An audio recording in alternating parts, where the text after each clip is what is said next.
Let's go. Welcome to On the Attack with Mac, a podcast meant to inspire, motivate, and even educate you to win in life. I'm your host, Cornell Mack, and your boy is geeked up because we are going to have a fun show today. We got a guest coming on the show, and we're going to be talking about leveling up your money, building a solid financial foundation with my homeboy Paul Jameson, as well as talking about some Equip Expo stuff and some of the things that Paul has going on. It's going to be a fun show, and I'm so excited that you are here today. Let's go. As always, we're going to start the show here with some live viewer shout outs. Let me hit the banner and we will get to it. We got Get Money Sheed in the building. What's going on? Brightstone Lawns, Clark Williamson, TM Landscaping Services, my homeboy, the 21-year-old Savage. We got Walid Kara in the building. Scotty Woodburn, Mackey Outdoor Services, my almost cousin, Down East Property Service in the building. Tony X799 over here on Instagram. If you are on YouTube, make sure you comment down below so that I know that you are here so I can shout you out during the live viewer shout outs, baby. We got the Green Industry Podcast with Paul Jameson in the building. He's on Facebook and YouTube. Let's go. We got Heart and Soil Lawn Care in the building. Marcus Tate, the LBC OG in the building. Penn Brothers Lawns in the building down here on YouTube. If you're on Facebook, we also got a couple people watching on Facebook. Paul's pretty big in the industry when it comes to these Facebook things. So we're going to learn about some social media techniques as well. And all types of good things. So I'm excited. But like I said, we always start the show with shouting out the people who are here watching the show live because you guys are the ones that make it such a good experience. So I'm talking to you. All right. We're having a great conversation, having a good time. And today we're going to talk to Paul. So if you have any questions, make sure you put them down in the comment section and I will do my best to get to them and we will get them over to Paul. So make sure that you're commenting down below and give it a share, a like, a follow, um, a 5-star review on Apple or Spotify, wherever you listen to podcasts at, because it goes a long way to let people know what they're going to get when they tune into the show. But who else we got in here? The Green Side Up podcast over on Instagram. GBB Lawn Care, Jacob Bryan in the building. What is going on with you guys? But we got Mags over here. He said we up in this B. That's what's up. What's going on? Nelmar, how are you? Again, it's gonna be a fun show. Let me not get too sidetracked because we want to be respectful of Paul's time. We got to get to this week's motivational minute. Let's go. This week's motivational minute. I was scrolling on Instagram as I normally do in the passenger seat of the work truck. I'm scrolling on Instagram, listening to different things through the speakers. At least Captain Jack gets to hear what I'm watching on the Instagrams. But today there was this scene from Parks and Recreation as my children just got home from cheerleading practice. So my dog is out here going bananas. I don't know if you can hear that. Hopefully you can. But I'm watching this Instagram reel and this dude had an amazing quote. Is the dentist from the movie The Hangover, the one who pulls his tooth out, marries the lady of the night. Whatever. I don't know what his character is on there, but he said this cool quote and it made me really think. Here's the quote. It says, "I wish there was a way to know you were in the good old days before you actually left them." And I thought that, wow, that is powerful because we got to seize the moment here. You got to seize the moment. You can't go backwards. All the people, like I used to be one of these people who was going backwards, trying to live in the past. Oh, I was great in high school. Like how kill Paul Jameson in basketball when I'm 42 years old, right? But that moment has passed. We can't go backwards and relive that stuff. I didn't know how good I had it back then, but now we can seize the moment of right now, today. So seize the moment because the good old days are happening right now. He said that he wished that there was a way to know that you were in the good old days before you actually left them. And we know now because we seen it on a TV show, or at least I did. And now I'm sharing it with you. You're in the good old days right now. So seize your moment because you're never going to get it again. So get out there, get after what you want, and make the thing happen because we can't get it. next time. All right. You got to get it right now. Seize your moment. All right. Let's get to this week's winner of the week. We have two of them this week. You know, one of them, I'll get to this one first because it's a lawn care one. And then we have another one from our community here in Monroeville, which is awesome. But our first one is from my homie Fleming's Detailed Lawn Care. He got a brand new box truck. So shout out to him. Shout out to him in the brand new box truck. That's awesome. Anytime someone gets something new or they feel, it doesn't matter, whatever you feel is a win, I want to know about it. And my man Fleming's Detailed Lawn Care, he got a brand new box truck. So they about to be out there making that cutting that grass and making that cash. Forgive me, it's a live show, and sometimes players miss shots. That was a miss right there. But he's going to be out there with that brand new box truck, killing it in the lawn care game. More efficiency. That is the name of the game. And with that box truck, I'm sure his footprint's going to be a lot smaller than us guys who are out here pulling trucks and trailers. So again, shout out to my man Fleming's Detailed Lawn Care for getting a new box truck and upgrading his efficiency, which will then upgrade that fettuccine alfredo, which is the cash that we have in our bank account in our pocketbook. Let's go. The second winner of the week, I this year for the first time sponsored a youth league, and so we sponsored the Gateway Youth Track and Field Club. So it's I was a gold level sponsor, so they presented me with a plaque to say thank you. Thanks for your support. So that's awesome. And then they also gave me a nice T-shirt, so maybe we'll hang that up. Shout out to them, and I appreciate the T-shirt gold level sponsorship for Mac Landscaping and Lawn Care. So that was awesome. But the winner of the week is not because I got some nice plaque or a T-shirt. It is this young lady, Alexis. Actually went to the Junior Olympics down in Savannah, Georgia, which is where my wife and my daughter were last week competing in the Junior Olympics. It was amazing. She actually won the gold in the triple jump. So she is a national champion. I was lucky enough to sponsor a team who had a young lady that worked so hard.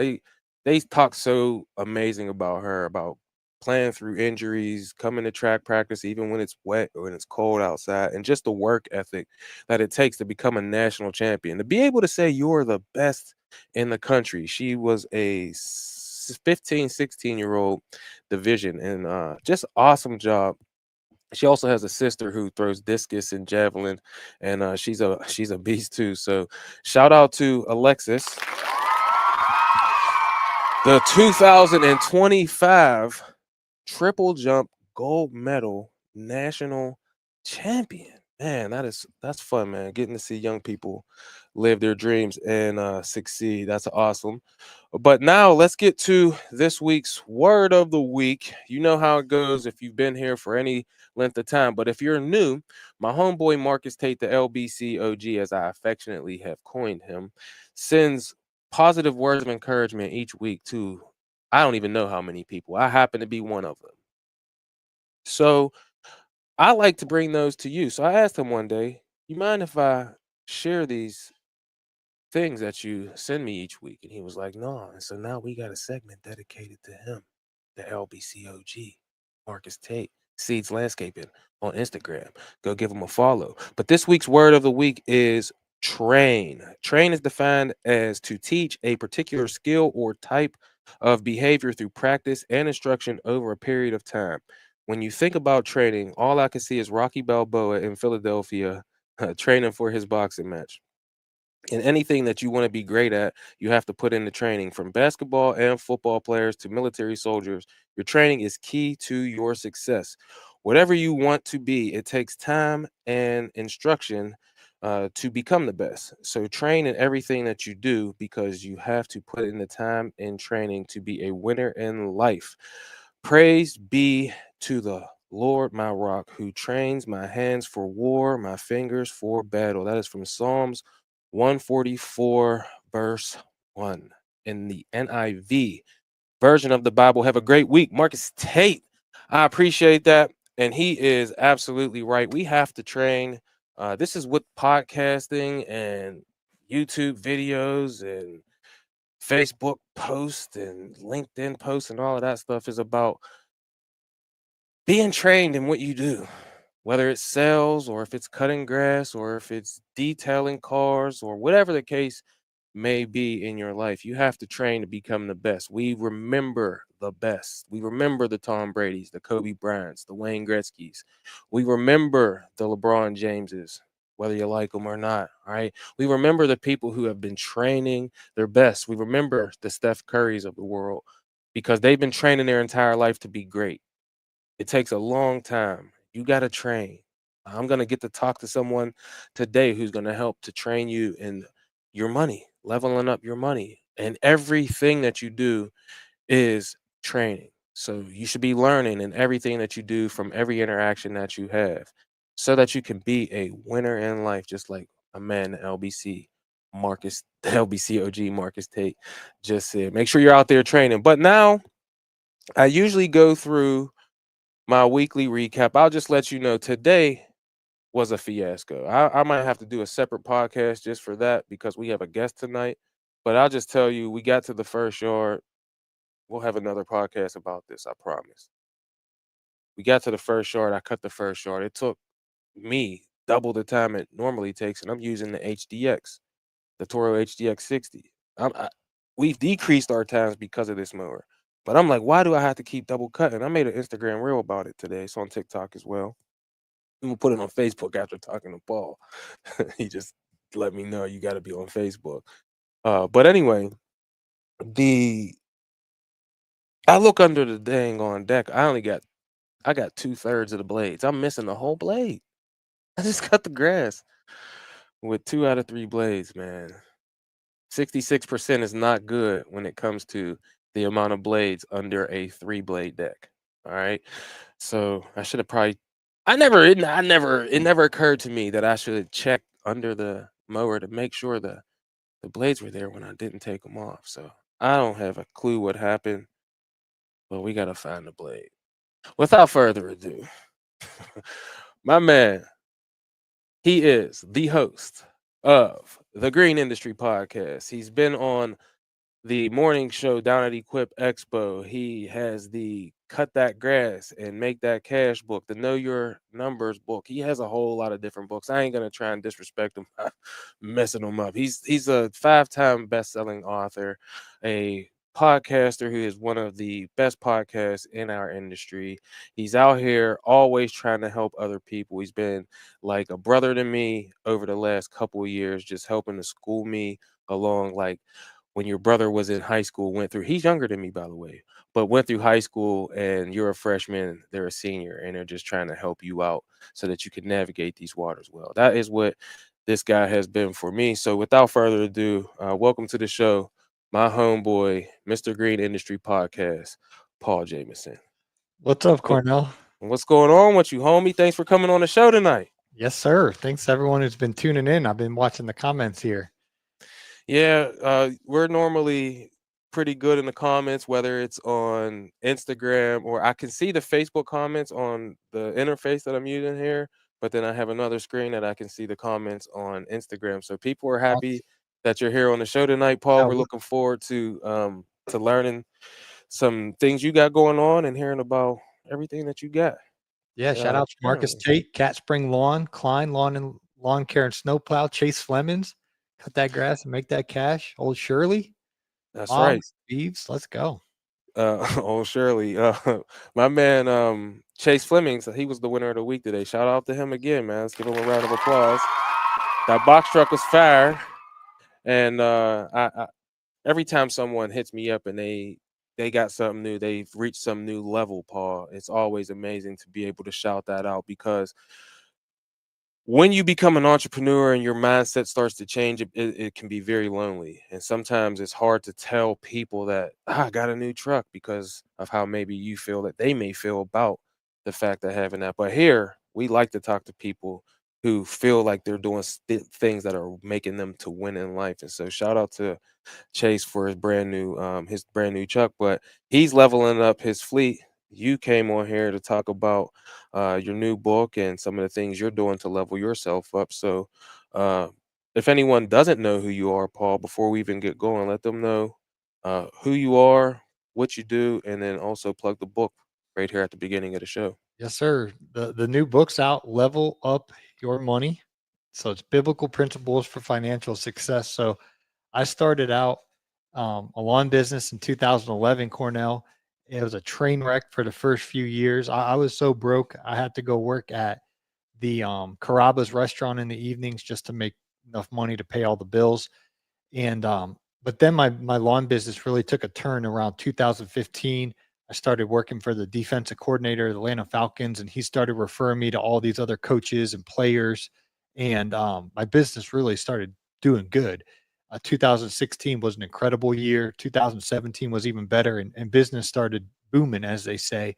So in 2018, I started a podcast just sharing my journey of, hey, here's what I'm learning growing my lawn care business, and that sucker took off, and it was in the top 100 of all the business entrepreneurship podcasts. So it was wild. It thing just blew up, as the kids say.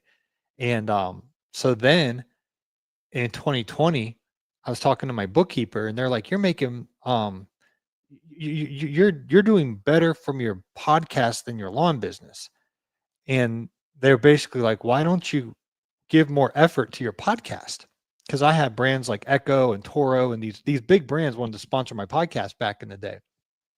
And so they're like, you should give more of your time, energy, and effort serving your podcast audience rather than your lawn care customers. So I was like, all right, I'll try it in 2021. I'll try it and see what happens. So I gave all my effort basically to the podcast in 2021, and it really turned out good. So I've been doing podcasting now full time.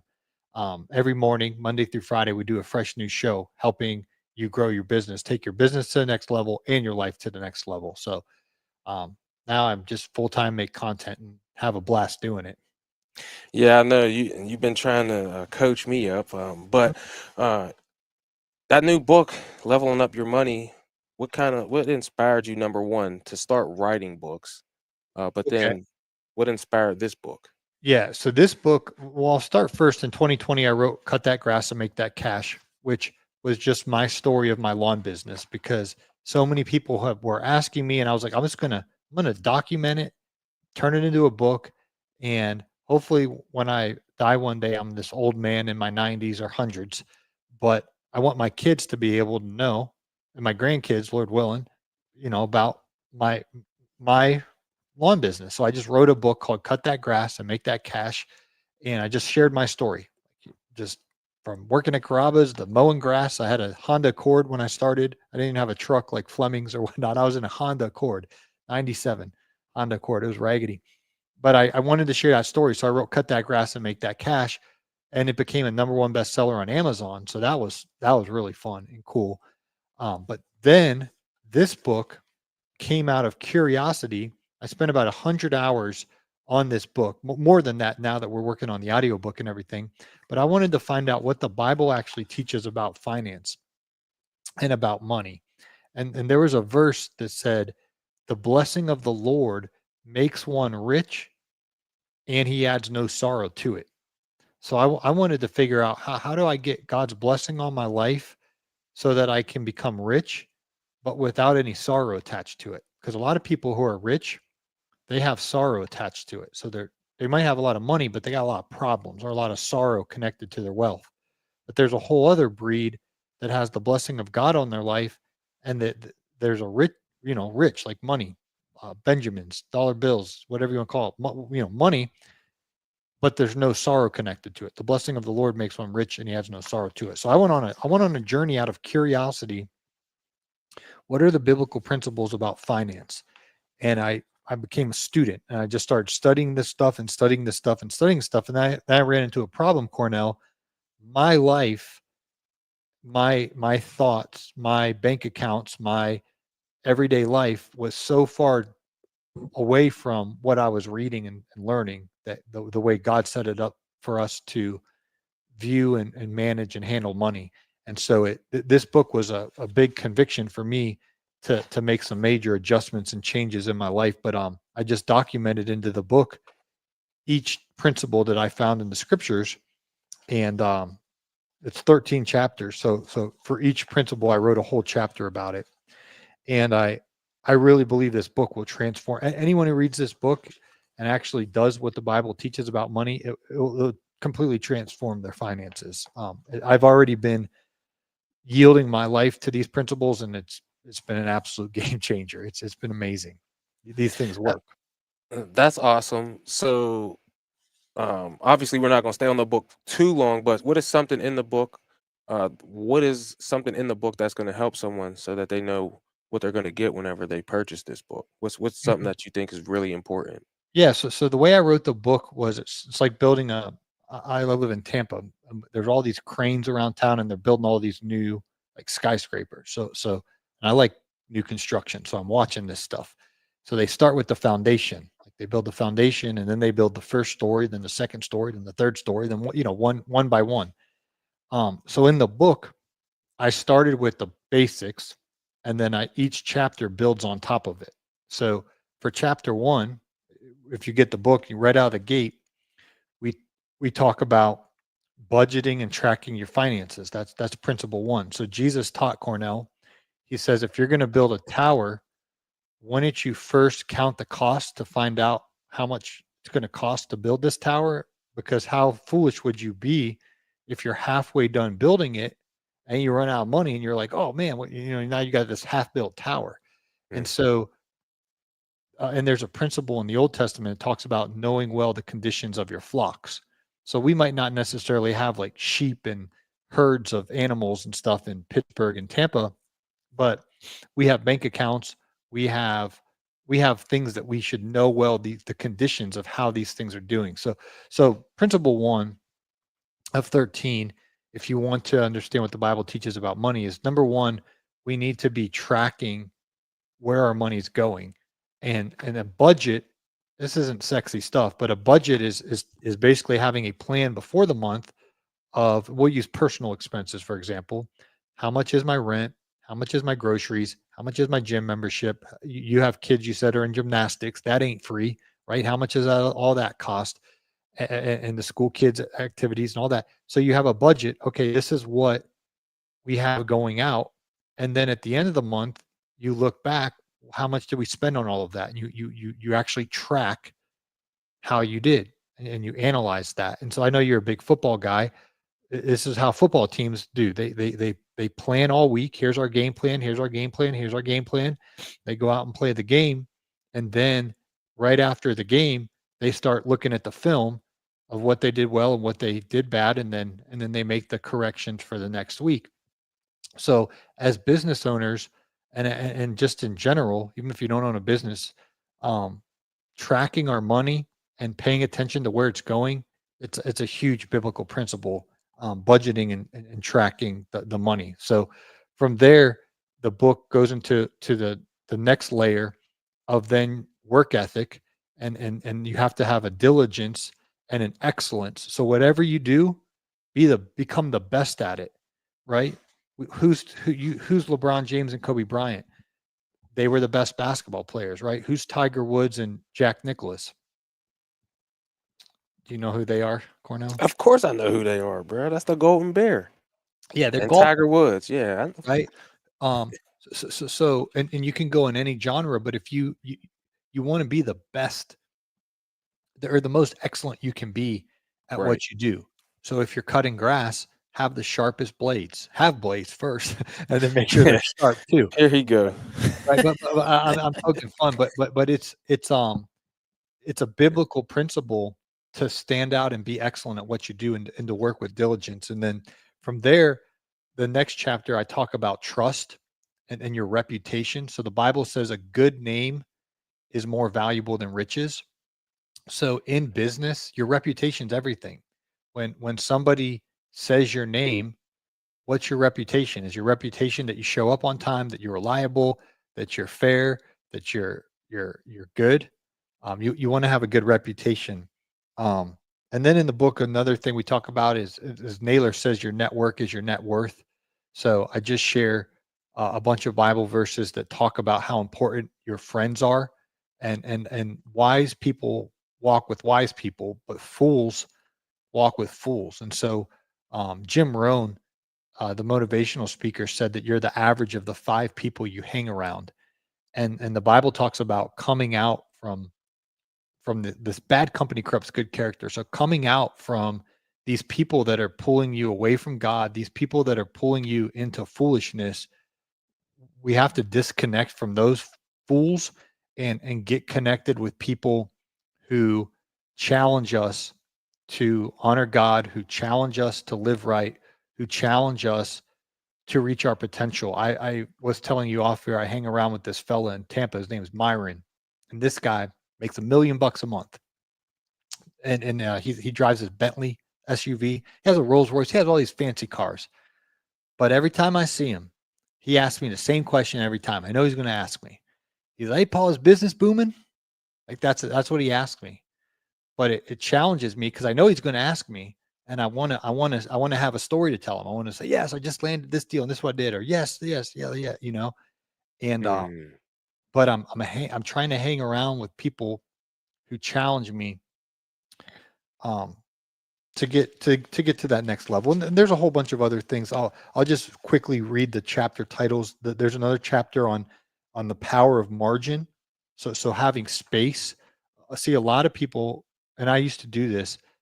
If you make $100, you spend $100. Then you make $1,000, you spend 1,000. Next thing you know, you make 10,000, you spend 10,000. Then you make 100,000, you spend 100,000. Next thing you know, you make 1 million, you spend 1 million. So there's a margin that needs to be there where we live on less than we make. It's a biblical principle. So I talk a whole chapter on creating margin and having that space.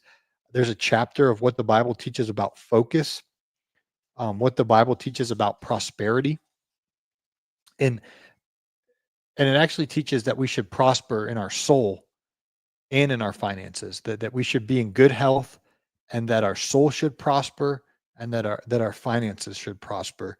Um, Talks about the power of the diversification. So in Ecclesiastes, it talks about that we should spread our grain across 7 or 8 fields. So we should diversify our investments. So I talk about that. We talk about saving money. There's so many verses in the Bible about saving money. It's wild. So I share them all. Um, then it talks about investing. You've probably heard the story, Cornell, but there's there's a there's a worker who leaves town and he gives someone one piece of silver, The story of the somebody, talents. yeah, 2 pieces of silver, and then he gives this other guy 5 pieces of silver. And when he comes back, the guy with 5 pieces of silver multiplied his to 10 or double his. The guy with two multiplied his to four, but then the guy with one, he just buried his talent or silver in the sand. And when the master came back, he's like, "Hey, I still got I got this piece of silver."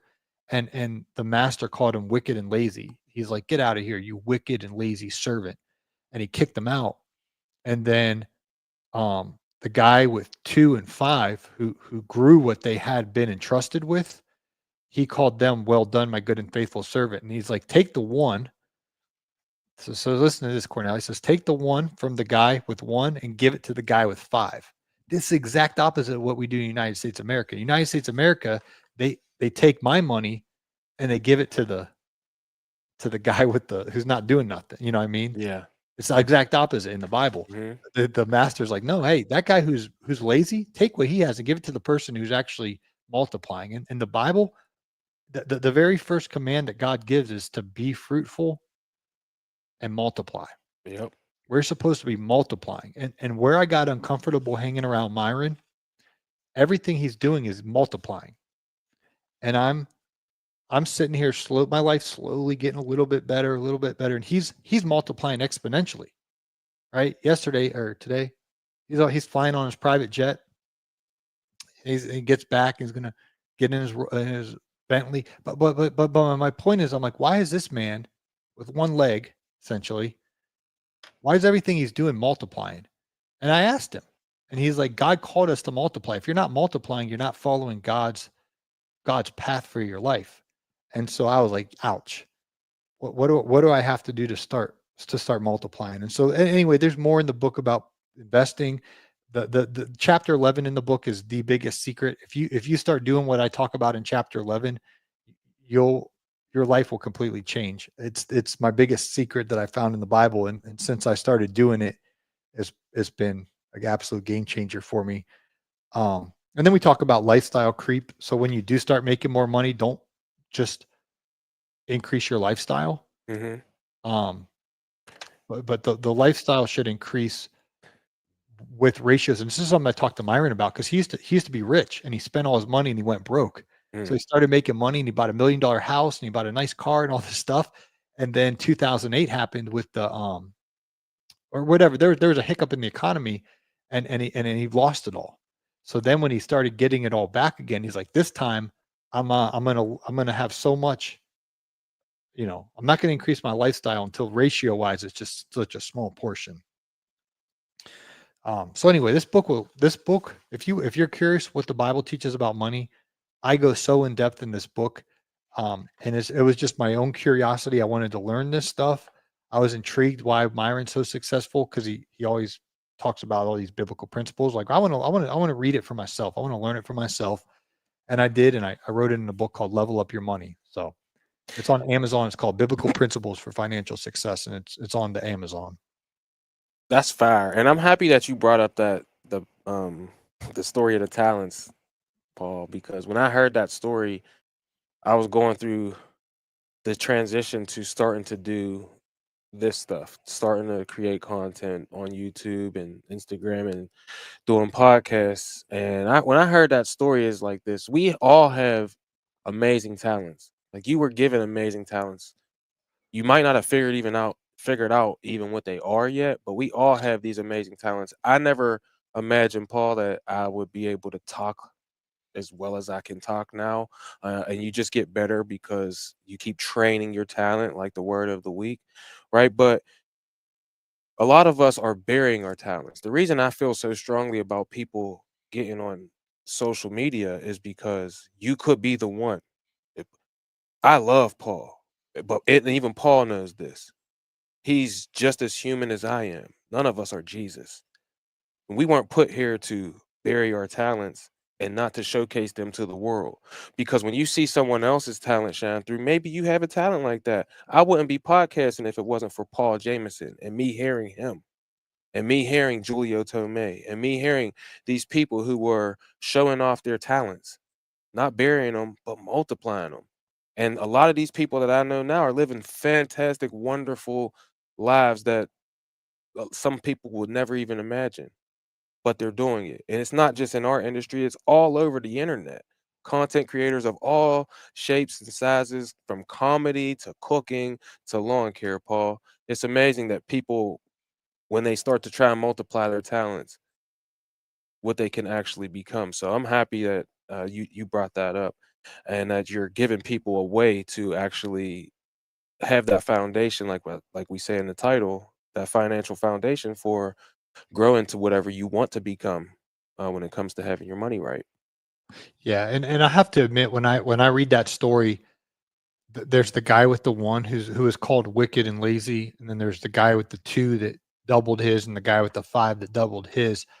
If I truly look at my life, I feel like where I've been is more in the realm of the guy with the one that buried it, Mm, because we have the internet, we have AI with Grok and ChatGPT and all this crazy stuff. We have transportation. There's an airport right by where I live. I watch the airplanes fly in and fly out. We have transportation. We have communication. I mean, you're in Pennsylvania. I'm in Florida. We're talking to. There's just we've been entrusted with so much. And I look at my life. I'm approaching 40 years old, and I look at Myron's life and I'm like, man, like I have more. He's got one leg and I got two legs. And I'm like, I mean, he has it's a long story, but he's got one functional leg. We'll say that.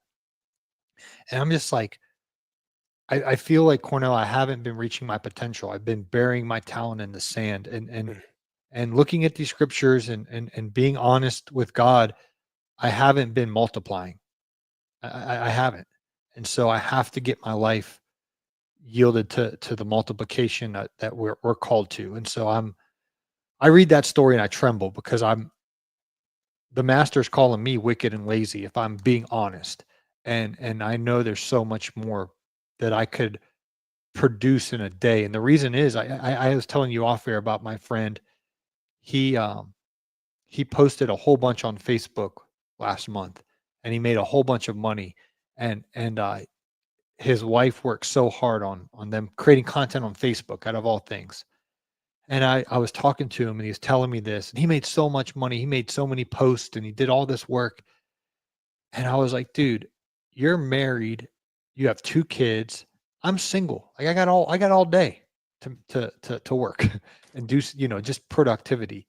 I was like, I should be making more money than you on Facebook, and you're making astronomically more than me. Like he's creating more content, more creating more valuable content, and then Facebook pays him for that. But anyway, I was just like, I was comparing myself to him, and I was like, you're doing better than me, and you have a spouse and kids. Like you have less time than me. Was my point. Hmm. So I'm burying my talent because I should be outperforming him. Myron's got 1 leg, I got 2. I should be, and Myron's an old man. I'm a young buck. Like I should be doing better than Myron, and he's doing better than me. So when I surround myself with these people who are taking their 5 talents and multiplying it, it's just convicting to me. I was just like, man, I gotta get it together, Cornell. And writing this book reignited a fresh fire in my life that I want to level up my money. I want to level up my life. I really want to follow God's rules and principles and do what he says. Because in Deuteronomy 28, it says, when you hear the voice of God and you obey it, then he's going to bless you with all these blessings. Hmm. There's 14 verses in Deuteronomy 28. If you obey the voice of God, and he just tells you all these blessings that are coming your way. But then he gets to verse 15. He says, but if you disobey his voice, if you disobey the voice of God and you sin against him, you can expect all these curses. And the whole rest of the chapter is like people have these sayings like the poop hit the fan, or everything seems to be going wrong, or just can't get ahead. Well, that's actually a curse in the Bible, that when you disobey God, disobey his voice, all those bad things start happening. So writing this book, it scared me. It was like, okay, I got to get my act together. I got to start living right, obeying God. And if I really want to get into that multiplication and the blessing of God, I have to obey him. So this book is the subtitle of it is Biblical Principles for Financial Success, because a lot of these jokers out here that will teach you financial success, they have sorrow connected to their life. They might have a little bit of money here and there, but they got sorrow. But there's another plan in the Bible where you can become rich with no sorrow attached to it. The blessing of the Lord makes one rich, and he adds no sorrow to it. And anyway, I want the blessings of God on my life, and I don't want the curses anymore. Yeah, no, I agree with you. When you said like you feel like you're not doing enough, I feel so strongly about people starting to do things on social media to help other people.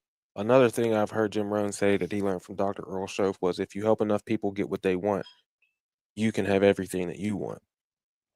And that is a quote that like I started to live my life by. And so I believe that if you serve people on the internet, that gives you the ability by giving.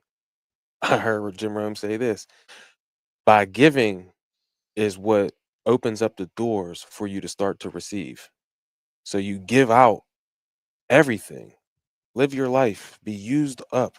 George Bernard Shaw has a quote about that. I ain't gonna try and butcher that, but like you give out those things. And I'm like, you should start a social media page if you have a business because you can help other people. You're going to go through things. There's things that you're going to be able to share that could actually help someone else. And they tell me they don't have time, Paul. And then they're like, I don't know how you do it all. And you said to me just a second ago, and to our whole audience, you feel like you're not doing enough. So I like, know, I know I'm and not. There's people running circles around me, and I have more time than them, so I'm not reaching my potential. You've seen this in athletic. Go ahead. I agree. I totally agree. So when I hear people say they don't have the time, and I'm like, you're already doing this stuff anyway. Like it don't. I'm not doing enough. So like you think I'm doing a lot. I don't feel like I'm doing enough. People think Paul's doing a lot. He don't feel like he's doing enough because he has a friend that has a private jet and a Bentley. And when you see how they manage time, and so many successful people say this, Paul, we all got that same 24 hours. Mhm. How come Myron's 24 hours are netting him X amount, but my 24 hours are in the red. You know, a lot of us are living like that. People are living lives that are all in the black. They're constantly they got high profit margins on their time. And Mhm, I don't feel like I have a very high profit margin on my time whatsoever. mhm. So I feel like we're in the same boat when it comes to that. But I hope that inspires the person who's sitting there saying, I don't have enough time. When you think that I'm doing a lot or you think that Paul's doing a lot and we feel like we're not doing enough, you have the time. You Mhm. definitely have the time. But Paul, let's change subjects. Recently made a move. I remember when you moved down to Sarasota, and then there was like a hurricane or something. I Oh, remember yeah, you were 3 of them. right, you were Those down there like buildings. reporting live or whatever, but then you recently moved again. So tell us a little bit about that move. Well, in the book, I talk about your network is your net worth. Naylor says that quote a lot.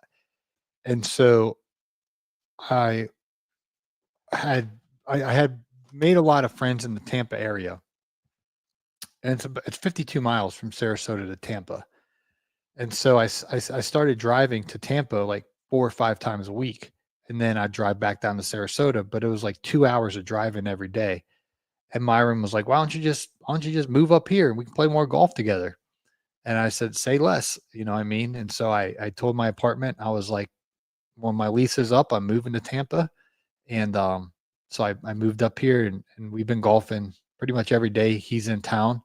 We go golfing.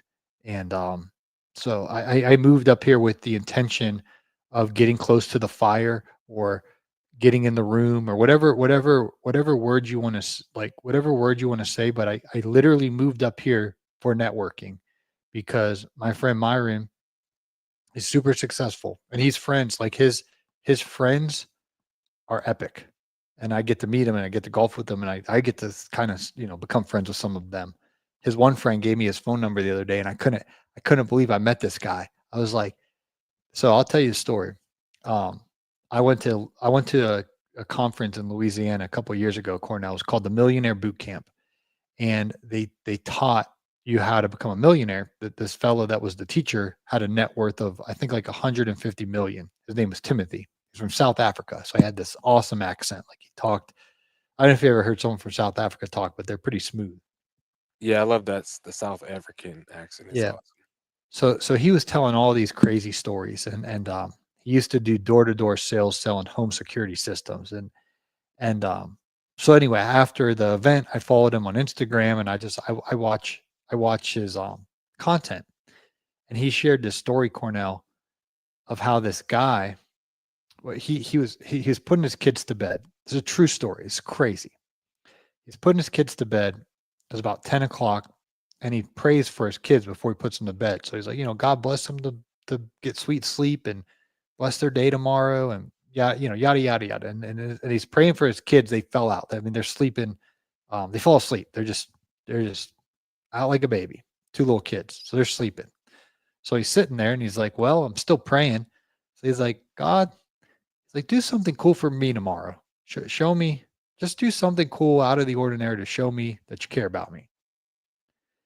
And he prays that prayer, and then his wife falls asleep. The two kids are asleep, and he's a night owl. So he goes out into the kitchen, and he checks his phone. He's like, "Oh, he had a missed text." And this guy named Neil texted him and said, "Hey, are you home?" And he said, "Yes." He's like, "Is it cool if David and I come over?" He's like, "Okay." So it's like 11 o'clock now, and they come over, and David, Neil used to work at the same company as Tim. So David bought a $55,000 Rolex watch as a thank you to give to Neil, because Neil helped David in his career make so much money. He just wanted to say thank you. So he bought this $55,000 Rolex, and he gave it to his boss, Neil. So Neil says, "I can't accept this gift, because if I'm wearing this $55,000 Rolex that you got me, the other coworkers are going to think that you're like sucking up to me, and I'm going to treat you better than them." And he's like, he literally asked Myron about it. He's friends with Myron. He's like, I don't know if I can take this gift for my worker. So Neil's like, "I don't know what to do." And David said, "Well, I wanted to buy this watch for 3 people when I can afford. I start with you, and one day I'm going to buy one for Tim, and then one day he's going to buy one for this other guy. But he's like, you guys have changed my life, and helped him, this David Ritchie guy, make all this money. So he's like, I'm gonna give you this watch. You do whatever you want. He's like, you can go throw it out your window, drive down the road, just throw it out the window. I don't care. He's like, I have to give it to you to say thank you for changing my life. Mm. So he's like, well, you said you wanted to give one for Tim. He's like, why don't we just give this one to Tim? So they text Tim at 10, like around the time Tim was putting his kids to bed. They text him, it's like, hey, are you home? He's like, yeah. So he's like, all right, we'll come over. So like, he's like, what are you guys doing at my house till 11 o'clock at night? And they're like, hey, we wanted to give you something. And they're like, open this. And he opens it, and it's the green Rolex box. And he opens it. He's like, oh my gosh, it's the same watch Donald Trump wears. And Mhm. he's like, this thing's like $55,000. He's like, yeah, it is $55,000 plus tax. And they gave it to him. And then Tim just remembered, he prayed that prayer. God, show me something cool to remind me. Wow. And he couldn't imagine praying that at like 10, and then within an hour, somebody shows up and gives you a $55,000 Rolex. So anyway, I heard Tim share this story. And so I'm out golfing with Myron, and Myron's like, hey, this is my friend Neil. So, Neil and I are golfing, and then we get done, and everyone's like, hey, what are you doing tomorrow? I'm like, yeah, let's play again. So I was like, all right. So I meet him at the country club in the morning, and Myron, he had a little bit of an injury, so he had to quit. So now I'm just randomly golfing with this Neil guy. I was like, hey, Neil, what do you do for a living? He's like, I work for this company called Vivint. I was like, what? I was like, my favorite businessman that I followed, Timothy, used to work for that company. He's like, yeah, it was Tim's boss. And then I connected all the dots. And I was like, do you know the story about the watch? He's like, I gave him the watch. I was like, you're Neil? And like, I connected all these dots, and I went crazy. I was like, so anyway, I'm hanging around with people who are giving people $55,000 gifts like it's nothing. And it's just like, that's why I moved to Tampa, to put myself in, because there was an invitation there from Myron to, you know, kind of be a part of a circle. So I was like, I'm going to go for it and just network with these people who are all crushing it. And like, people think I'm crazy, but like, why'd you move to Tampa? I was like, I moved there to network, to improve my networking, to be around people who are further along in life than me. And I don't know how long I'm going to be here, but I'm soaking up every minute of it, not being the smartest person in the room, but hanging around people who are way further along in life than me. And that's why I moved here. That, bruh. See, one day, this dude I used to know, he was a basketball coach, and he was always an assistant coach. He was an assistant coach at all these different places. So I was always working two full-time jobs. He had asked me to like come be a part of a coaching staff one time before. Like he had talked to the head coach. I was gonna get like a little stipend check, 2,500 bucks or something like that. And I couldn't take it. I had two full-time jobs. When I started this lawn care business, she talked about moving to Tampa, just on because a friend, it was like spoke life into you, right? This is what's good for you. But that just made me think of this story because I never could take that job. And then I quit. I started my business, and then I eventually quit the job. And I knew he was still coaching, so I called him one day. I said, "Hey, I see you're coaching still." They had just had like a player who was averaging like 45 points a game. The kid was amazing, and I was like, I kind of want to see what that's all about. That this person's a beast. So I called him one day, like, "Nah, I have some time, Paul. Right? And now I got some time." He was in the Dominican Republic coaching basketball because that's what he wanted to do. He wanted to be a coach, right? Like that was what his plan was. Like, I want to be a coach, and I'm gonna go where I'm gonna be able to have the most opportunities to be around other coaches and other opportunities that are gonna become opportunities for me. Like getting to talk to Neil, now some opportunities are most likely gonna come your way. He gave Him you his moving, number. that's what I'm saying. Him moving to the Bahamas or Dominican Republic gave him some different opportunities that he wouldn't have got, some different connections. It's all about networking. But yeah, to be able to move to Tampa to do things that you love, I think that's also powerful too, Mhm. because you get to play a sport that you love. I had a friend tell me, you make golf course deals. People make golf course deals, Mhm. and you're on a golf course with people who are making those type of deals, and to be able to have that experience, I just feel like that's an invaluable experience that you get that other people aren't going to get. A different view of a mindset of why someone would have a private jet or a Bentley.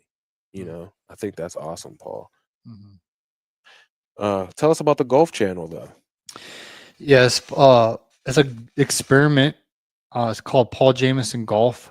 So back to what we were talking about earlier of making content. I love Yeah, golf. I love playing golf. I love helping others get better at golf. And so at the beginning of the year, I was like, you know what? I've always wanted to build a YouTube channel, and I have some other YouTube channels like my Green Industry Podcast with Paul Jameson channel we're broadcasting on right now. But internally, I always knew there was another channel that I just felt like obviously I've never been pregnant like a woman's pregnant, but the you know how it works. Your seed yeah. goes into the woman and then the baby starts forming and then 9 months later it comes out, the baby comes out. So I always was like pregnant in the sense of like I knew there was a YouTube channel inside of me and I knew it was different from the Green Industry Podcast one, but I just always kind of sensed that. And so at the beginning of the year, I started my Paul Jameson Golf channel, really being intentional with it, making the content as great as I can. So I put out a video today, just giving golf tips and stuff like that, and I've been really consistent with it. And Paul Skeens, have you ever heard of him for the Pittsburgh Pirates? I live in Pittsburgh, Paul. What do you Yeah. think? Of Well, course I know. well, so here's the power of YouTube. So I make a video of getting fitted for new golf clubs. It's a process where they measure your swing and all these analytics and metrics of like customized to my golf swing, and then they fit me for the perfect shaft and the perfect club for my swing that would help me have the best performance. So I basically try all the brands of clubs, and then whichever ones I'm hitting the best, they suit them for me.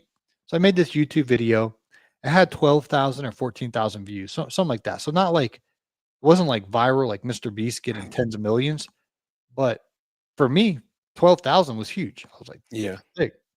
Well, Paul Skeen's manager watched it and he called the golf course and he says, "Hey, hello." He's like, is this where Paul Jameson Golf got fitted for clubs?" And they're like, "Yes, sir. We had him here a few weeks ago." And they're like, "Well, my client wants to get fitted for clubs. Um, would you be able to squeeze this into your schedule?" And he's a major league baseball player and he's really busy, so we only have a couple days where we could do it. Could you do it? And they're like, "Sure." What teams he play for? What's his name? And he's like, his name's Paul Skeens. He plays for the Pittsburgh Pirates. And then the guy, I don't think he knew who he was, honestly. So the golf guy. So he told his wife or someone, and they're like, "That's the guy that dates the famous gymnast. He's a What's her fake name? deal." Livy Dunn? Livy Dunn, yeah. Yeah. So they anyway they negotiated and they said, well, can you have Paul? Because it's called the IMG Academy. So they have a football team, a baseball team, a Hmm. golf team. Uh, they have they have kids come in from all over the world, literally, to go to this school, and that's where I got fitted for clubs. They're like, well, can you? We'll do the club fitting for Paul complimentary if he can talk to our baseball team for like 10, 15 minutes, 20 minutes. So Paul Skeens came down because of my YouTube video. He came to the IMG. He talked to their baseball team, which all those kids were like, "Oh my gosh, Paul Skeens, we met Paul Skeens or whatever." And then he got fitted for clubs, all because of my YouTube video. So that was a pretty cool thing. And then whenever I go back to IMG, I'm like a legend because they're like, "Oh, Paul Jameson, like, thanks so much, man. Like, we owe you, and like anything you want, what can we do for you?" Because of me, my little video I put out there, Paul Skeen's manager watched it. He knew Paul wanted to get fitted for clubs, and the Pittsburgh Pirates spring training is in Bradenton, Florida. That's where the IMG Academy is. So they were going to be there, or they were there for spring training. So Hmm. one day after spring training, Paul Skeens and the crew came over and they did the club fitting and he got to talk to the baseball team. So that was the coolest story of my YouTube channel so far, is that it influenced Paul Skeens to come get fitted for clubs all because of my video. And then that gave me a bunch of favor with the IMG because they didn't make it happen. It was my video. So they're like, "We owe you one," if you know what I mean. So I'm like, cool. Social media It's why I enjoy talking about it so much because I believe so strongly in the power of it. And it's now social media and interest media have become one and the same. So if you're interested in something, Paul's interested in golf. So he created a channel. I always say to my homie, like, yo, you like fish. Go on YouTube right now and just put in live fish tank. And there's probably some fish tank just being videoed live and the people know the names of the fish and there might be 10,000 people watching that just on a live stream, or they might go to sleep to it. Social media is so powerful. So Paul is going to be one of the presenters at the LCR Summit down at Equip Expo on October 20th and the 21st Mhm, by my homeboy Naylor Taliaferro, the lawn care rookie. But Paul's going to be doing a presentation down there on how to grow and monetize your social media. So, mhm. Paul, give us a little rundown on what do you think about LCR Summit, and then what can we expect with your talk? Because I Yes. LCR Summit has been so amazing. Yeah. So this is the third year we're doing this event. LCR stands for Lawn Care Rookie. It's our friend Naylor Taliaferro, and his vision for the event was to have one day that's all about how to grow online, how to grow your social media, how to grow your online presence, everything online, how to monetize your content, all of that stuff. And then the second day of the event is all about a traditional home service business, whether that's a lawn care business or a landscaping business or fertilization and weed control business, but it's more X's and O's for a traditional business. So he wanted to have this hybrid event where he covers both. And so he asked me at all three events now to speak on the social media day, which is the first day. So the first day is how to monetize, how to grow on social media. Then the second day is the X's and O's for your traditional lawn care business. So what's really cool, Cornell, is my social media has grown exponentially since the last LCR summit. So I'm coming in with some fresh things that I've been doing. I've been really working on my hooks, which is when people are scrolling through social media, you have 1 second to capture them in, or they're going to scroll right on to the next video. So how can you how can you get their attention that first second? And so I've been using what's called text overlay hooks. So I put a text on the screen with like a little overlay that hooks you in. So I I learned this. Myron did an event about this, so I tried it. My next video got 4.6 million views, and then What? I think I had 2 million. Well, anyway, it was back to back million view videos. Now before this, okay, and I'm going to show this at Naylor's event. I'm going to literally show you. Before I did this, I was getting less than 10,000 views. I tried this, and I literally had back to back 1 million view videos, but they were way more than 1 million. The last I checked, it was at 4.6 million, and then the other one was like over 2 million. But what I did is it was a video of a golf cart, and I said I put the text overlay hook. So every video needs a hook, but I added my hook as a text, so you would see it when you're scrolling, and it said how to unlock the golf cart, and then that was the hook.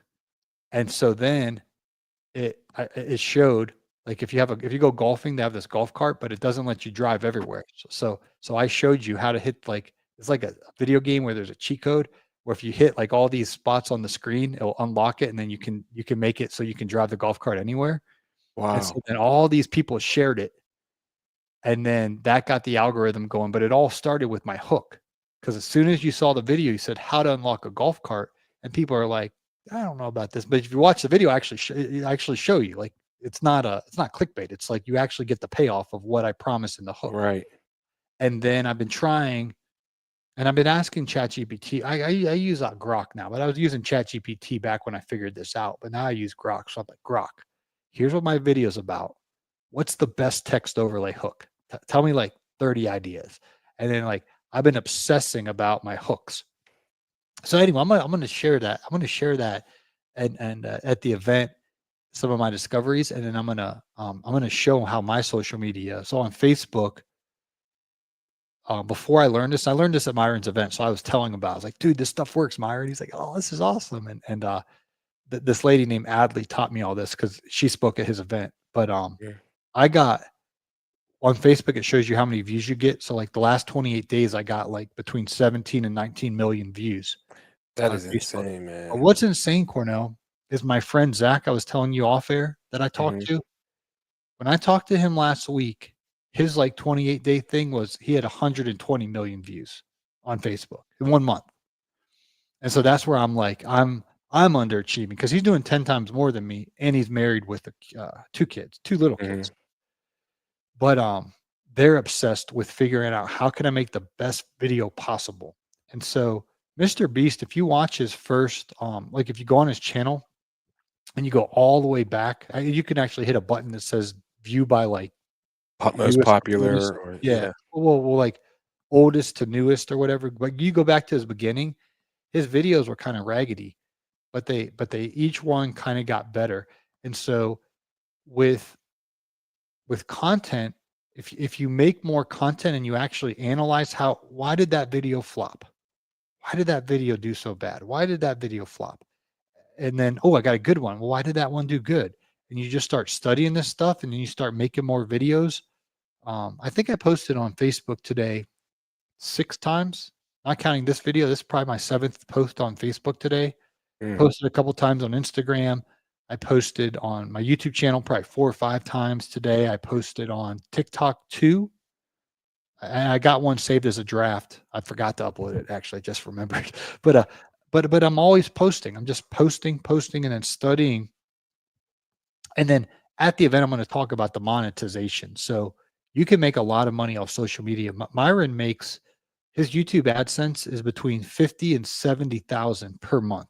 Uh, Yeah. that's just AdSense. And so I'm not at that level yet, but I'm like, I'm trying to get there. If he can do it, I can do it.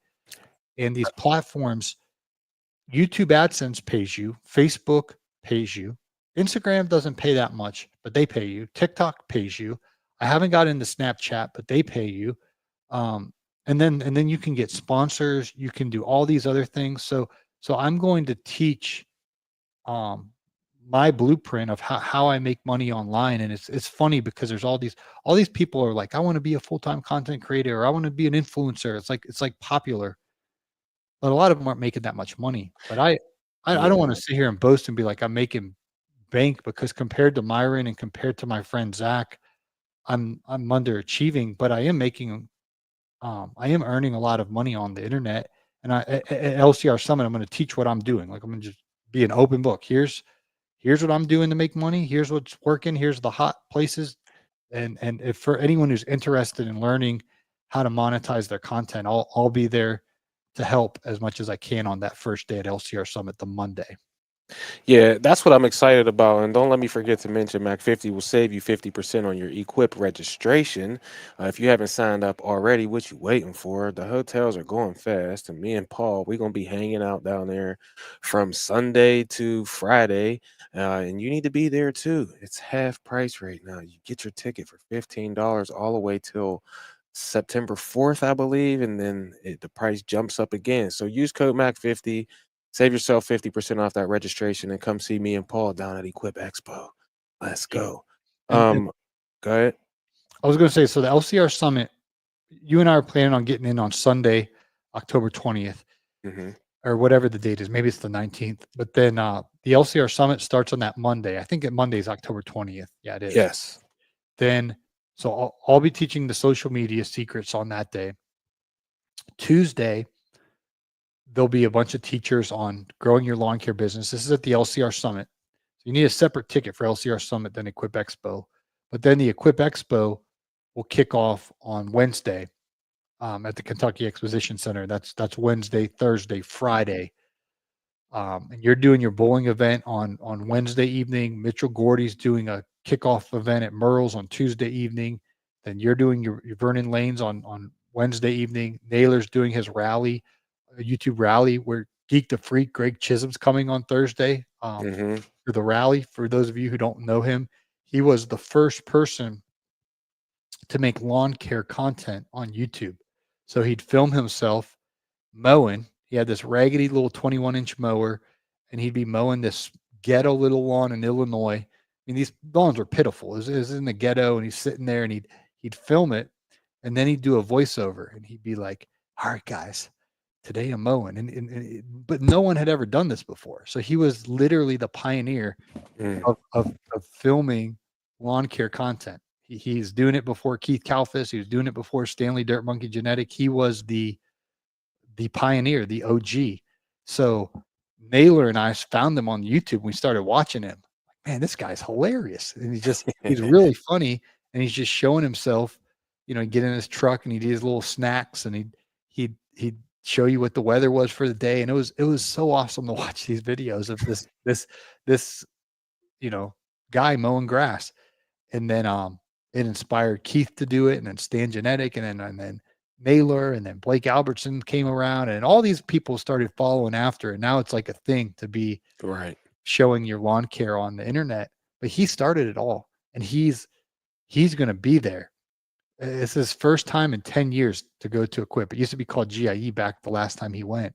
Right. And so this is a big deal that he's going to be there. So he's going to be at Naylor's rally. But yeah, get your butt to Louisville, Kentucky, for the LCR Summit, for the Equip Expo, for Vernon Lane's Max event, for all of it. Come to Louisville. I'm planning on getting in on Sunday, and Lord willing, being there all week, departing on Friday. Same here. It's always a blast, and we talked about networking a lot on this live today. It's the place where everyone is in our industry. So if you have any desire to do what you see Paul Jameson doing, or Brian Fullerton, or Naylor, or Keith, or any Johnny Blades of Grass, BYD, any of the people that you see, my homie John Crawley, who's been blowing up all over Instagram and TikTok. He's also having the LNL ball for the first annual LNL ball, also down there at Equip Expo. But it's where you got to be. But Paul, I wanted to say one of the things that you said, and because we're talking about content creation right now. That's what Paul's thing is about on the LCR Summit. One of the things that stuck with me was when you gave out percentages of what your margins were from lawn care versus social media. That was real powerful for me, and I want people to understand just how powerful social media is and what it could do for you and your family potentially. And when you told us what those margins was, you mind talking about that a little bit and how you use that to kind of go in a direction where you're going to be a full-time content creator? Yeah, and I don't want to say that everyone's called to be a full-time content creator, because it takes a certain personality and desire to do this stuff. I before I get into the numbers, when I was a little kid, my dad had a camcorder, which was this gigantic thing that you'd have to like put it on your shoulder, and then Yeah. you'd put a VCR tape inside of it, and then if you hit record, somehow this thing would film like a video, but there was no editing it like we can edit on the phone. So you would just film, and you get the raw footage. So I would just like, I loved that video camera. I was like, "Oh, can I play with your camcorder?" And I'd get all the neighborhood kids, and I'm like, "All right, we're gonna shoot a movie. So you're gonna do this, and then you're gonna do that, and then you're gonna do this." And then I'd make everyone get popcorn and come into the family room and watch my video, like my movie I made of all the neighborhood kids. And none of them wanted to do it. They're all like, "Let's go play. We don't want to do this, Paul." And I was like, "No, you're gonna say this line." And like, I was a director of this movie, so God wired me to like this stuff. Like I like doing it before the technology was there. And now like I have fun going out and filming myself golfing. And who knew Paul Skeens would, that whole story I told earlier would Yeah. happen because of my video. So with that being said, when you own a lawn care business, there's so many expenses that we all know about. You have gas for your trucks, you have labor, which is your biggest expense. You have your power equipment, whether you go the route of battery or gas, they still are expensive. Either one, you got to buy the string trimmer, the hedge trimmer, the edger. You got to buy a trailer to haul all of your equipment, your mowers, your labor, your storage unit, and the list just goes on and on and on and on and on and on. So when you have a lawn care business and Mrs. Smith pays you $60, your your expenses eat up almost all of that money. So the good companies have about 5 to 10% profit after all the expenses are paid. Well, this Myron Golden fellow I was talking about earlier, he he makes 50 to $75,000 off YouTube per month because he posts his videos on YouTube. Well, he doesn't have too many expenses. He did have to buy a few cameras up front when he got started, and he does have to pay a videographer to film it. But for the most part, when he gets that $75,000 from YouTube, it's almost all profit. Like the profit margins are, I don't want to say that they're illegal because they're not, they're obviously legal, but it's about as big of a business of profit margins that you can get. Yeah. You make videos on Facebook and post them on Facebook, and then Facebook pays you money. But you don't have, I mean, what's your expenses? Facebook pays me for the videos you see me put on Facebook. Facebook runs ads, so they share the ad revenue with me because they're making money off those ads. So when they pay me, I really don't have any expenses. I mean, I just uploaded the video to Facebook and put it out there, and then they paid me. So the profit margins from creating content are, they're not 100% because I bought this microphone here. It's $199. I think you got the same one, BPHS one. Yep. Got 4 of them. Yeah. Well, you spent $800 on that. So there are expenses, but the profit margins in content creation are just gigantic. They're absolutely huge. So I'm going to be sharing about this at the LCR Summit, but it's something to really consider. How can you make money on the internet? How can you make money on Facebook? How can you make money on YouTube and TikTok? And I make a lot of money on Amazon. Um, I mean, an outrageous amount of money. It's amazing. But Yeah. the profit margins are great in creating content.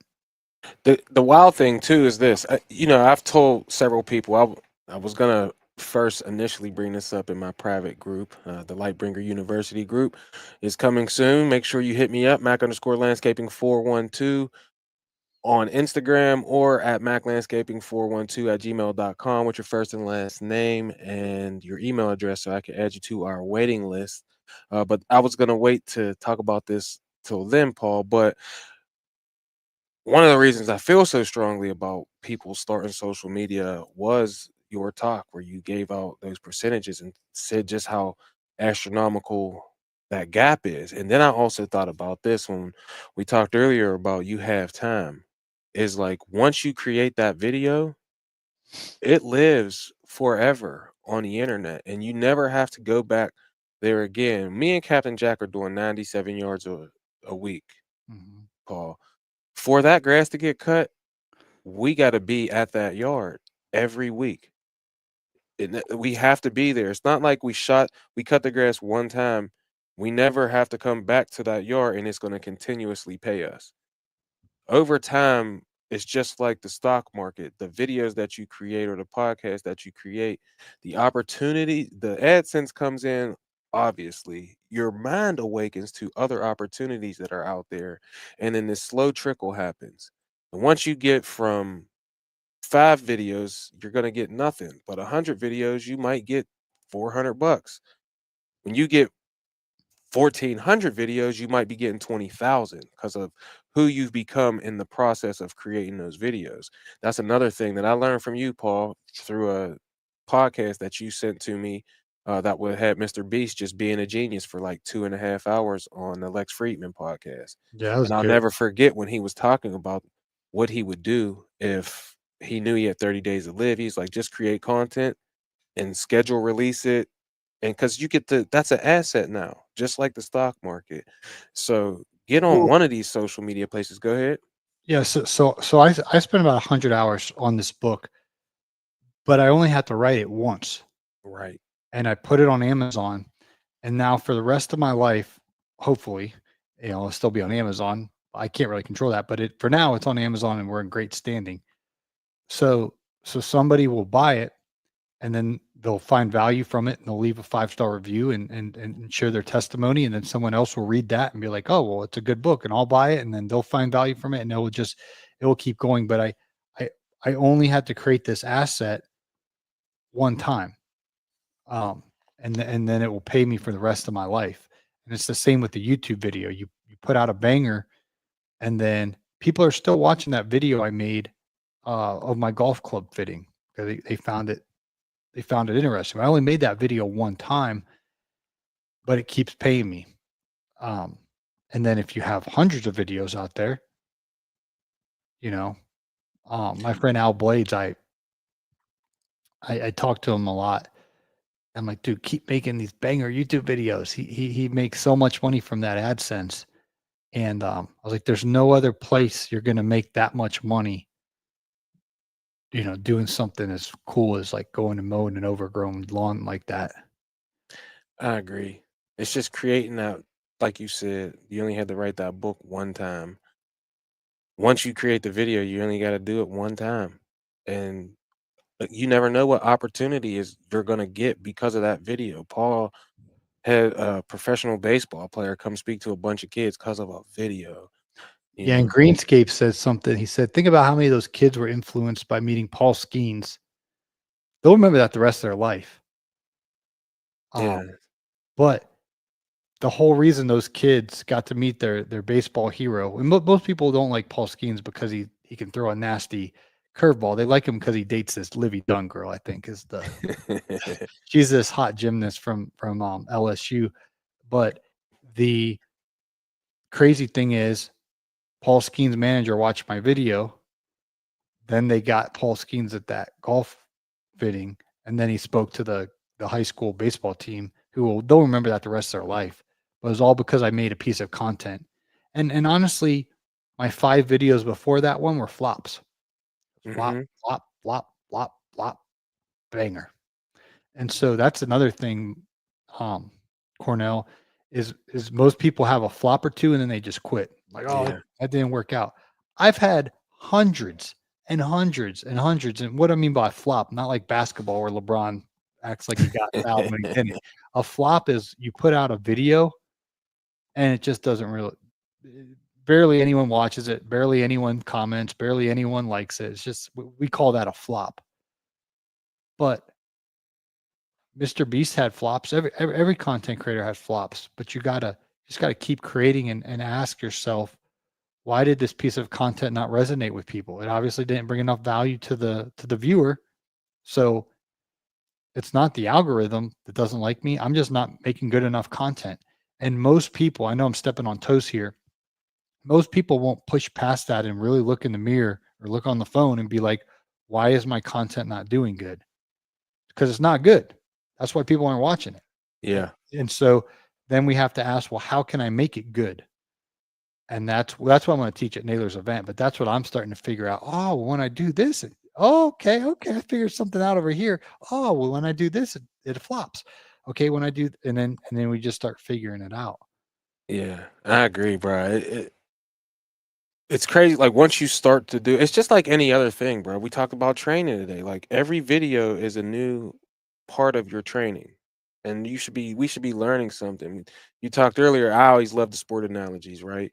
Where you practice first, then you play in the game, and then you watch the game film to see what did we do well, what did we do bad, and how can we multiply the things that we've done well and eliminate the things that we've done bad.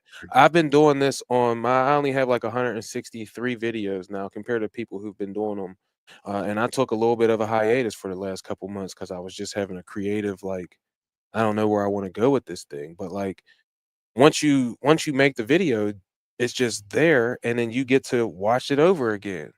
Paul told me one thing one time when we were when I first met him. He was like, I listen to all my podcasts because I need to hear what did I do wrong, what did I do right. So, and he has a podcast that has close to 4 million downloads. You over 4 million yet?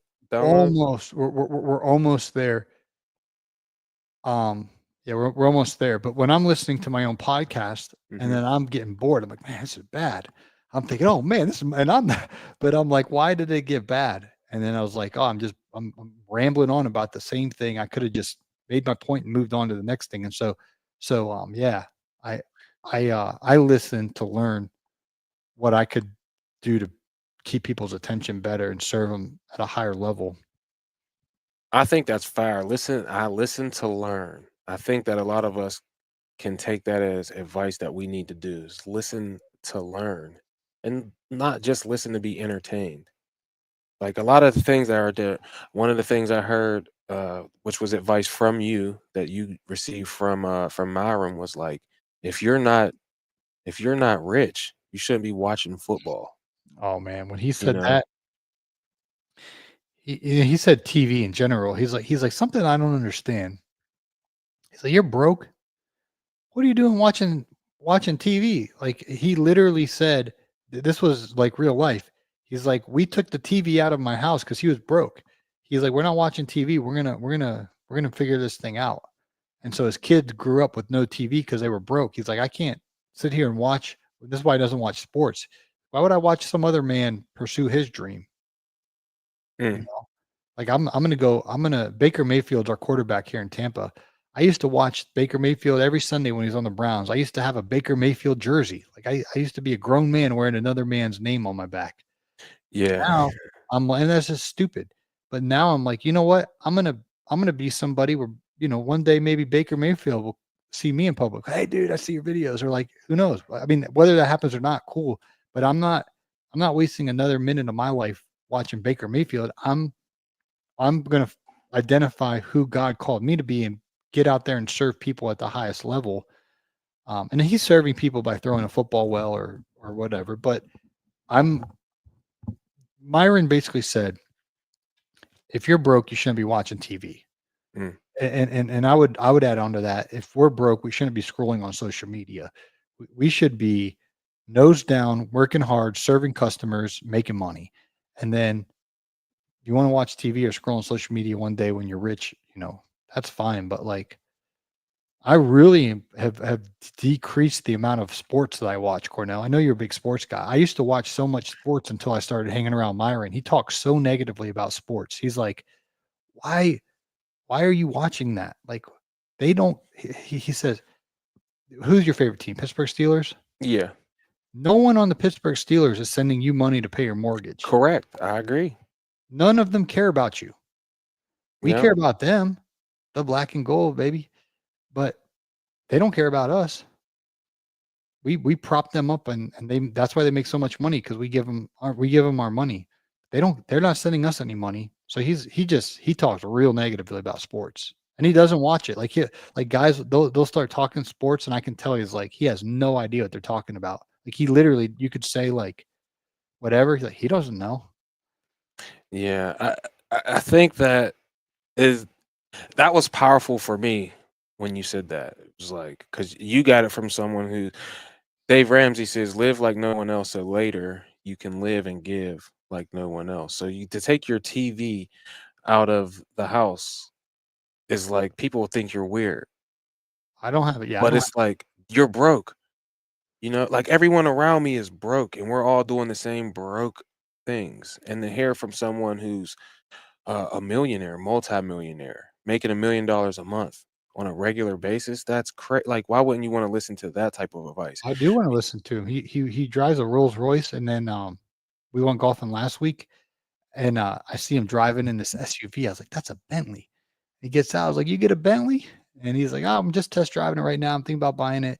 But he's because he doesn't watch sports and he just works and builds this business. He's got all this money to do this fun stuff, and like to him, that's worth it. Is getting to enjoy a nice meal with his wife or travel and do all this stuff. But it's at the cost of not watching sports. He couldn't tell you, what team is winning the Major League Baseball standings right now. I couldn't tell you any football players' names. He might know Tom Brady's name, but like he doesn't know the players' names. He doesn't know any of that stuff. And I can tell when people start talking about sports, he's just like, "You're a fool." Like he doesn't say that, but he's like, "Why don't we talk about something like productive here?" Yeah, that's why I like the what you said. Listen to learn, or at least watch to learn. Like if we're gonna be scrolling, and I don't really watch too much sports anymore either, Paul. I don't have enough. I'm trying to get somewhere in my life, and I don't Mhm. have enough time to watch other people who are already achieving their dreams, and me put mine on more hold for the to watch them. It's like a big distraction that really serves no That's the useful word. purpose, It's a honestly. distraction. It don't serve any useful purpose. But what advice would you give to the next generation? If there's a high school kid right now and he's watching this show now or in the future, what's the advice would you give for the next generation in our industry? Man, when I was 18, I wish I would have started a lawn care business. I just think you'll learn so much about life, about business. I would start with keeping your finances clean. So if I was 18 years old, I was senior in high school, and I would talk to myself. I would literally tell myself, "Go start a lawn care business. Don't go to college. The absolute waste of your money. Don't go to university. Don't go to college. Go start a lawn care business and open up a business checking account, Cornell, and only put the money in the business checking account that you make. So a customer pays you for mowing their grass, deposit that money into the business checking account. You got to go buy gas for your mower or a new mower or new power equipment or any related expense to the business. Use the business account to pay for that. So what that will create is a clean profit and loss statement. That will create a clean record of how much money your business actually made, because you can just look at your bank accounts for your business and be like, "Oh, we made X amount and then we spent X amount in expenses," and you'll know what your profit is. So the earlier in life, age 18, age 19, age 20, if you can get in the habit of having those clean business records and knowing, here's how much we made, here's how much we spent, here's what the profit is, that would be invaluable. So that's the first thing I would have told my younger self, or someone out there who's young. And then the second thing I would say to someone young, this isn't necessarily lawn care business related, but this is just wisdom from someone who's approaching 40 years old, is to obey God. So a lot of these people are having sex before marriage. I wouldn't do that, because all the junk in that other person's life, when you become one with them, now all their problems become your problems, and all their demons come into your life. I mean, this is a mess. So I would save yourself for marriage. No one explained that to me when I was 18. It was like cool. They called it game. If you go out and get with a girl, like it was like a celebration. Like you had game, but really you just opened spiritually when two people come together like that in the spiritual realm. The let's say you don't know who the person is you're doing that with, but all their junk from their ancestors and their life and all that stuff's going to come into your life, and it's really gonna take you off your game. So I would wait till you're married to have sex. I would tell my 18-year-old self that. No one told me that when I was 18. That was like Yeah. the rappers and the everyone was singing about, like, whatever the rappers are singing about. I used to listen to 50 Cent and Eminem and all these nonsense guys, and Lloyd Banks and all these guys back in the day. And but nobody like sat me down at 18 years old and said, "Go start a business, don't go to college, and wait until you're married to do that." So those would be the two main thing I would tell someone younger. But I'm all about entrepreneurship, so go start your own business. That's definitely the route, and wait until you're married, to become one with somebody else. Awesome. Well, one last question, Paul, and we'll get you out of here on this. I appreciate you being on the show tonight. Um, what is the future of the Green Industry Podcast and Paul Jameson? Where you see yourself in the next 5, 10, 20 years? Oh man, I was thinking more like 1 year. We're right now at the Green Industry Podcast. We're still doing it daily, Monday through Friday. Hmm. So as long as people are listening and giving me feedback that, someone comes up to me in an event like, "Dude, I listen to you every morning." That's the kind of stuff that I'm like, "All right, I'm here to serve you." Like that.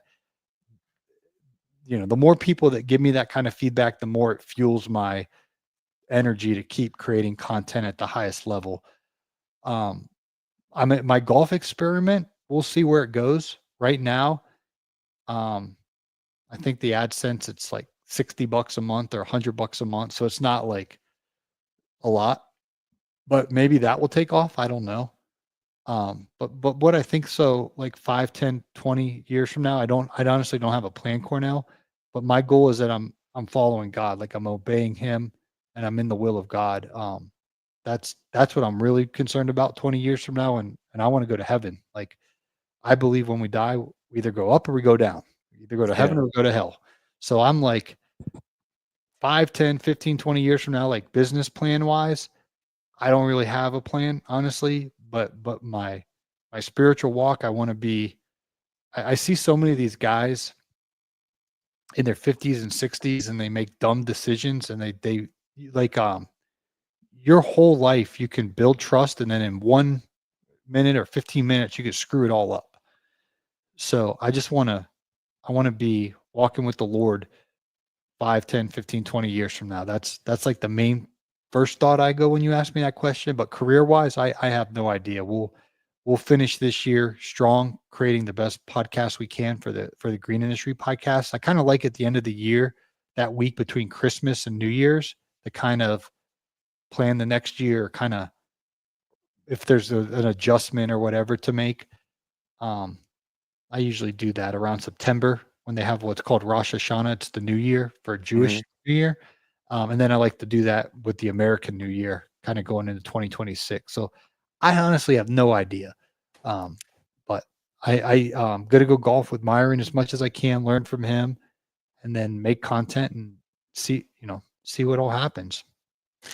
I love it, man. My man Fleming's Lawn Care, he says, "Preach, brother." He says, "I love your podcast. That gets deep spiritually." I appreciate that, man. Hey, Paul, I appreciate you coming on the show tonight, sharing some valuable insights as you always do, and I really value our friendship. So I always look forward to talking to you, getting to hang out with you. I look forward to seeing you down there at Equip Expo. Oh yeah. Again, Max 50 saves you 50% on your Equip registration. But where can everyone find you if they want to get in contact with you and learn some more about the book? Where can they get the book at? Yes. One last plug. Yeah, we'll start with the book, Level Up Your Money, Biblical Principles for Financial Success. It's on Amazon. So if you type in Level Up Your Money, Paul Jameson, it should pop up on Amazon. And then what's cool, Cornell, let me show you the last page of the book. They print it. Um, this one was printed in Orlando, Florida on July 28th. So when you order it from Amazon, they'll literally print it like within the next few hours after you order it, and then they'll ship it out to you.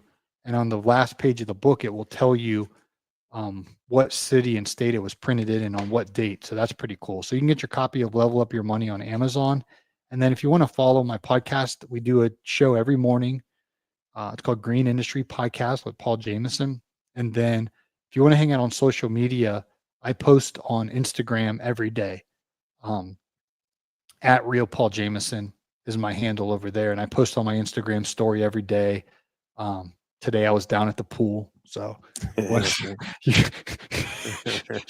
Cordell's out there with his missing mower blade. I was my feet are white from golfing every day, so I was like, you know what? I'm going to be productive today. I'm going to go try to tan my feet to try to get it more lined up with my legs. So, if you want to see behind the scenes of my life, you can follow on Instagram. He said, "I was, yeah. You know what though? I got a pool in my backyard, I so I saw go that. get in my pool every day. I look at the new Instagram reel that I made about the meetup, and you'll see my Yeah, I saw you beautiful, back there. I saw that crystal already. clear pool. Shout out to the wife. She's our pool lady. We ain't getting no pool guys around here. So if you got a pool business, don't think you're coming around to my house. We already got that taken care of, player. Yeah, Uh, you don't want them pool guys. Those guys can be sketchy. Yeah, for sure. But I appreciate you coming on the show. Make sure you go follow my guy, the Green Industry Podcast, YouTube channel, Paul Jameson Golf, and see him at Equip Expo. It's always a fun time hanging You're out gonna with be you at the all. morning show this year? I'm one of the people getting interviewed. Let's go. Who's interviewing? Yeah, here we Caleb? go. Listen, I appreciate that. You guys started something down Naylor's there. interviewing you or Caleb? I think Naylor, but I'm not sure yet. It's one of those two, Yeah. but I'm I'm not interviewing sure Jeremy yet. Talboy. But if I could give someone some advice before we uh, let Paul lead the show. It is this: when they started that morning show, I remember getting my behind up 7 o'clock in the morning because I wanted to sit in the front row. I wanted to be as close to the stage as possible. I wanted to maybe ask a question and everything. And I remember when I left that first one that you guys did, it was called Influencer Live, I Hmm. believe, Yeah. back then. And I remember walking out of there and I was talking to my wife and I was like, I could be on that stage. Let's Like go. one day I'm gonna be on that stage. Wow. And only 3 years later, I've started a YouTube channel. I've started Instagram. We doing two different podcasts twice a week. Trying to give as much content as I possibly can. But when they talk about seizing the moment, like I did at the beginning of this show, um, Naylor was like, "Hey, do you want to be a guest on there?" And I'm like, "We only live once. This opportunity might not come around again. So make sure you're there Thursday morning on the morning show because I promise you this, I'm gonna give my heart and soul up on that stage in front of that live studio audience that had like 600, 700, 800 people there last time. It's standing room only. So make sure you're there. Make sure you're at the 2025 Winning Life meetup. If you're watching right now, currently, I just posted the link for you to sign up. There's already over 100 people signed up and spots are limited. It is the best, in my personal opinion, and I know I'm biased, but it's the best after hours event. In my personal opinion, we got games being played, people winning things, and creating relationships that are ultimately going to help us all go out there and win in life. As always, Paul, I love you. I appreciate you. I wish you nothing but success. And I already know that the creator created you to be creative, and you are creating the type of life that you want. And keep inspiring the people, bro, because we need it and we appreciate it. Cool. Well, thanks for hanging out with me tonight, Cornell. It was a lot of fun. No problem, brother. All right, we'll see you down there at Equip Expo, bro. Peace. Later. Hey man, shout out to my homie Paul Jameson. He came through, always dropping fire knowledge. Like I said, down there at the LCR Summit, where you can sign up using my code Mac. Just let Naylor know that you signed up. There's no discount or anything, but it does let him know how you heard about this amazing event that I definitely, definitely endorse. I will be the MC down there on both days, hanging out with the guys, hearing the speeches and learning just like you. And it's always amazing to hang out with people who are going places or already have been to places that I would like to be. And I want to help you to get in those rooms too. So, like I mentioned earlier, you can join Lightbringer University where we're having conversations like this that are even deeper. Helping each other out so that we can go out there and win in life. And only you know what your win is. I'm not here to tell you what's a win and what's a loss for you. That is up to you. You get to do whatever it is that you want to do with your life because you are the actor, director, producer, editor, all of those things of your own life. And you can change your life at any moment and be whatever you want to be. So go out there and get the information that's going to help you to open your brain to the new possibilities so that you can go out there and use your talents. Don't bury them. We got to get here to the last shot. I done ran out of water. It's been an amazing, amazing show with my homie Paul Jameson, as it always is. Fire information from top to bottom, from the time we added him to the show to the time he left. He's dropping nothing but fire nuggets. But now we're on the last shot. We're going to try and close this thing out with a bang. We mentioned earlier having the story of the three talents, and the first guy burying, or the first guy multiplying his talents, the second guy multiplying his talents, the third guy burying his talents in the ground. Paul Jameson just had 17, 18 million people watching his Facebook page, and Paul's human just like you are. But Paul is multiplying his talents. I'm that second guy trying to multiply my talents. Don't be the third guy that buries your talent so that the creator gives us and all the other people who are out here trying to multiply their talents what he actually has for you. The only thing stopping you from reaching the goals in your life is that you are continuously burying those talents. I'm asking you to uncover them. Get out there and get around people in the right network so that you can multiply those talents And guess what happens? Those other people that are keeping theirs buried, you start getting their share. Let's go. As always, I love you. I appreciate you. I wish you nothing but success. And remember, the creator created you to be creative. So get out there and create whatever you want in your life. And come see us down at Equip Expo. Code MAC50 saves you 50%. And sign up for the Winning Life meetup so you can join the family. Let's go. Now, I'm out. Peace.